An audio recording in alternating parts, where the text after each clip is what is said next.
I've read many booklets on how to overcome your fear of public speaking. And they often advise to speak about something you know well. So I thought about speaking of my fear of public speaking. But no, I will speak about something else today. I would like to talk about low self-esteem. Unfortunately, this is something I know really, really well. Personally, I've been having this junk in my mind since so long that it's kind of, yeah, it feels natural. It's just, yeah, it's always been there. It feels like, until even recently, I've never even questioned having this kind of thoughts in my mind all the time. Just like my shadow when the sun is up, it's following me everywhere. And because of poor self-assessment and lack of self-confidence, then basically low self-esteem has kind of a free pass to run the show. And I think one of the biggest problems with low self-esteem is not that people like me suffer from it. I think one of the biggest problems with low self-esteem is that we believe in what it says. We believe that we're not enough, that we're not doing well, I cannot do anything well, and we're hopeless, and this kind of garbage that is in our mind all the time. So today I would like to look at what is low self-esteem, or my take on it, how it manifests in my life, and how I'm working with it now. So here's my take on low self-esteem. It's the best way to not get anywhere. Final dot. I could just stop there. It's a huge impediment in growing our own good self-qualities, our own good qualities. And it's a huge impediment in being able to connect and contribute to the welfare of others. It's a huge impediment. So in volume 5, in praise of great compassion, when His Holiness and Venerable Children speak about our self-centeredness and the link with self-centeredness and low self-esteem, anxiety, fear, and guilt, they describe it as a twisted sense of importance. Basically, it's a mind that overestimates the importance of the self and focuses on it in a very unhealthy way.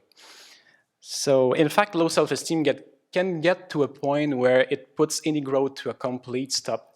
And I know that really well because lately I've created some kind of new super glue, super mental glue, and I got really stuck in it. So I can share the recipe if you'd like. Listen to that attentively.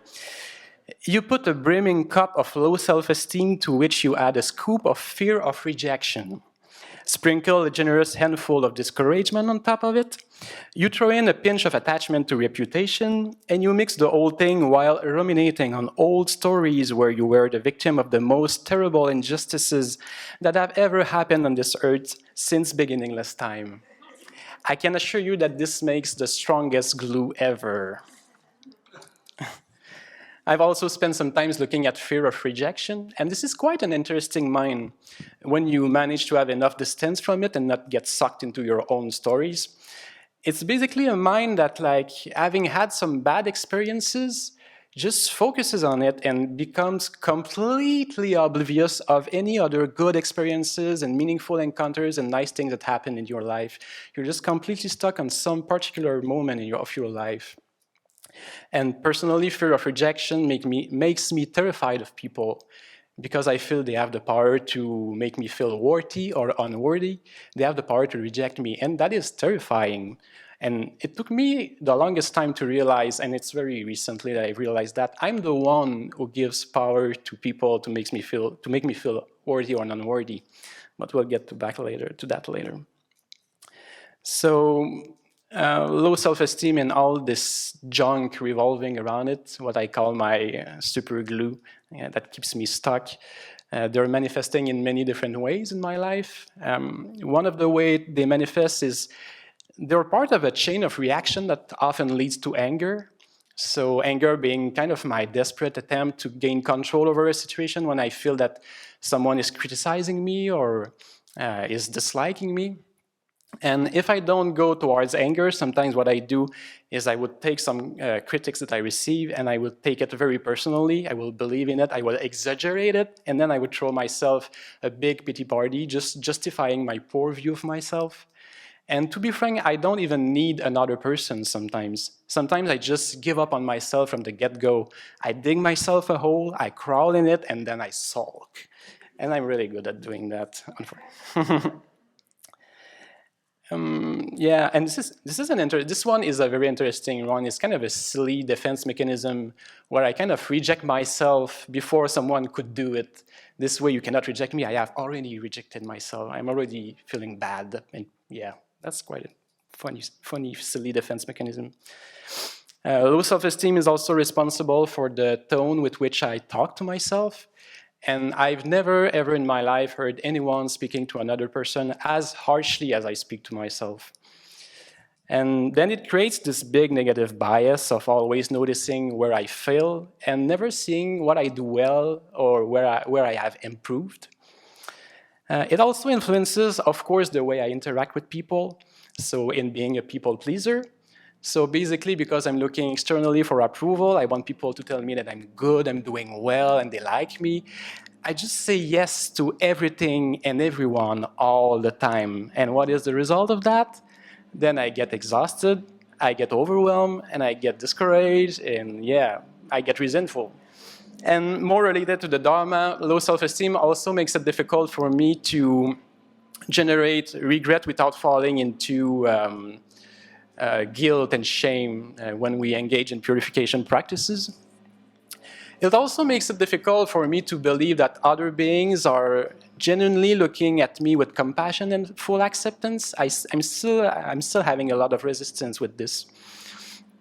And then finally, my favorite one, it makes me replay my old tapes all the time, all my sad stories, how people were so mean to me and how I messed up I am now because of that. So one of the things that I find especially pernicious with low self-esteem is that it strangely feels comfortable.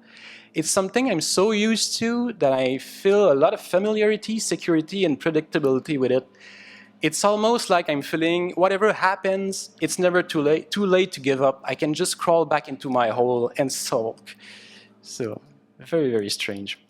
I think the turning point, if you want to get rid of low self-esteem, is when you are really fed up with it, when you realize how it makes you so miserable, and then you can start looking for a way out. And this is the part that really interests me right now. How do we take control of our own sense of worth? How do we stop low self-esteem from self-sabotaging our attempt to be happy? And how do we stop low self-esteem to sabotage our wish to grow and to connect with others genuinely? So I've put together a list of things that I'm doing now. I'm no expert in that because it's very new for me, but it's very promising because already I can tell there's a difference in just the way I relate to myself internally. And I don't know, this list is something I wish someone had told me like 25 years ago. This would have saved me so much pain. So the best way to put an end to low self-esteem or any other affliction is to realize selflessness. Thank you for listening to my BBC. I contemplate all the causes and conditions. Yeah, this is the best antidote, but I don't know, if you're like me, it's still a long way. So on a more practical level, there are things that we can do right now to help. And one of the first one, it may sound obvious, but be kind to yourself. Become your own best friend. Realize that you would never speak to someone else the way you speak to yourself. Instead, learn to talk to yourself in the same way you would speak to a very dear friend. Replace every negative thoughts you have about yourself with a positive one. Fake it until you believe it. It's very hard work and you need a lot of awareness, a lot of introspection to watch that happening in real time. But if you do keep at it, then you build up a lot of self-confidence, you build up a lot of introspective awareness, you build up a lot of fortitude and perseverance. Accept that your poor view of yourself won't change overnight, but things will definitely improve if you keep at it. Recognize your good qualities and name them, and do that every day because it's very difficult to do, for me at least. At the end of the day or twice a day, do a review and rejoice at the good things you've done, even if it's a very simple thing. I've cleaned the bathroom this morning, I've vacuumed the carpet. I know that Development Day at least noticed that the carpet has been vacuumed. It makes at least one person happy.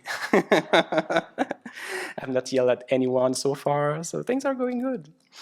Um, Connect to your virtuous aspirations, to your good heart, this part of you that is reliable and beautiful, um, this part of you that aspires to grow good qualities, to benefit others.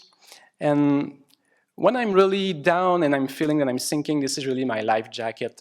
And when I feel that this aspiration is kind of cluttered or hard to connect with, then one thing that I like to do is to read biographies of people that have the qualities that you wish to develop. That's really uplifting, and that fuels our virtuous aspirations. Accept compliments. It seems easy, but it's hard to do when you have low self-esteem. Accept compliments. Take interest in others. Ask them questions. Low self-esteem is a very narrow, self-centered attitude.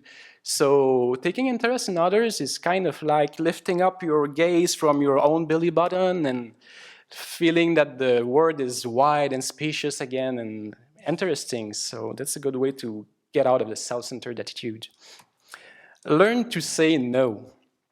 Become more skillful at recognizing when you're just seeking people's approval and wanting them to like you. And then you also need to recognize that it's very draining to say yes all the time. So be comfortable in learning to say no. And then even if the person gets upset, is not really happy because you don't want to engage in what they're asking you to do, but at least if you have a good self-assessment and you know why you're saying no, then learn to be comfortable with that. Stop the comparing mind. This is a big one. Low self-esteem can get a lot of fuel from comparing ourselves to others. Especially because we never end up on top, of course, we always end up the last. And if you find yourself on top and you have low self-esteem, usually it's because there's some kind of arrogance. So it's kind of a way to hide our insecurity, at least it is for me. And then there's a very important pair, and I wanted to finish with those ones. Learn to have good self-assessment. Know yourself really well in and out, your weaknesses, your strengths. And the key aspect in this one is to have complete acceptance. So whether someone comes at you with praise or criticism, you're going to be fine because you know yourself well and you are less prone to have the yo-yo mind, the up and down mind all the time. And also make sure to have clear intention before engaging in any activities or any conversation. That way, if things don't turn the way you had expected, at least you know that you had a good intention and you know that you did your best, so you can keep a relaxed and happy mind. So to conclude, it really helped me to start looking at low self-esteem as an illness and all the weird things that it makes me do as symptoms. I know so people struggling with that, so many people, and I think we should expose it and talk more about it. It's just like, back in the days, depression was very taboo, and we didn't really spoke about that. And nowadays, there's more space, and people are talking about depression. It's more accepted. I think we should do the same thing with low self-esteem. It's, to my view, I think it's a big epidemic. I know so many people struggling with that. And I mean, there's a cure. It's not like it's something fixed. We can change that. But if you had it untreated like me for a very long time, it won't change overnight. But keep at it, don't get discouraged, and connect with your good heart. And most importantly, learn to be good companion to yourself, to be your best friend. And find your self-worth, not depending on others' approval. And I think I would just like to finish by saying, we are all precious in our own unique way.